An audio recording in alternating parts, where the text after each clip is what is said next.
This is the 8th of 25 custom videos that follow our hero John through the process of leading a PMP project.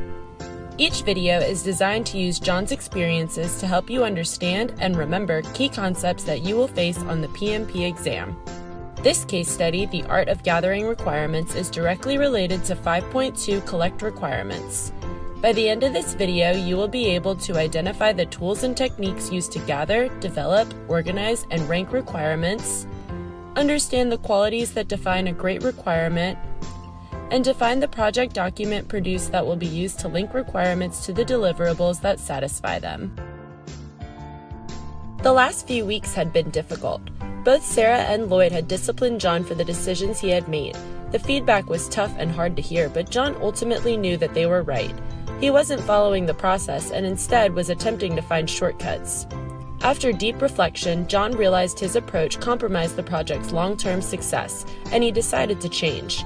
He vowed not to pursue any shortcuts and instead was now focusing his energy on two activities: fully developing all the subsidiary plans and bringing all stakeholders into alignment on the project fundamentals and the plans for moving forward. His return to the fundamentals had begun to show positive results. In completing the overall project management and scope management plans, he quickly realized that most of the stakeholders were open to the prospect of improvement and eager to help. Excited by this success, John scheduled a 3-hour group meeting with all project stakeholders. The instructions were simple. Bring your ideas for the most important requirements of the project. Fueled with coffee and donuts, the team started like a rocket. John had obtained a trained facilitator from the PMO office. The facilitator was leading the meeting and everyone was offering requirement ideas, jotting them down on sticky notes and slapping them on a whiteboard. During the session, John worked one-on-one with the stakeholders to help them improve their ideas, ensuring every requirement was clear and quantifiable.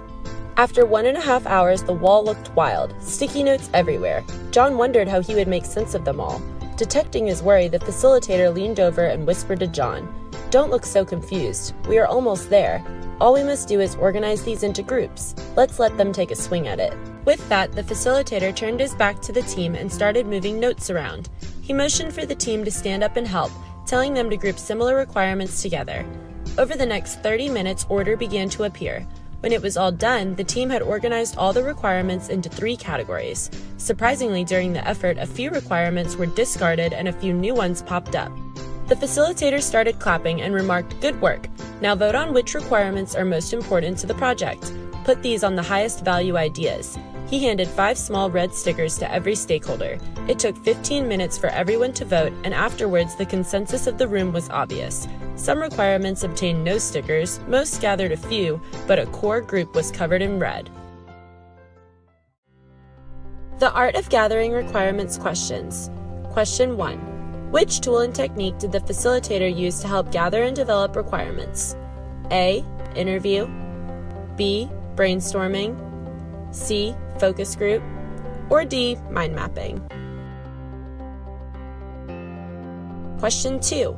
Which tool and technique was used to organize the requirements generated? A. Affinity diagram.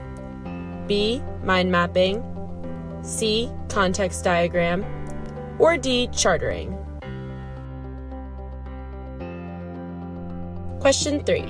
Which tool and technique was used to rank the requirements? A. Autocratic decision making. B. Multi-criteria decision analysis. C. Nominal group technique. Or D. Voting. Question 4.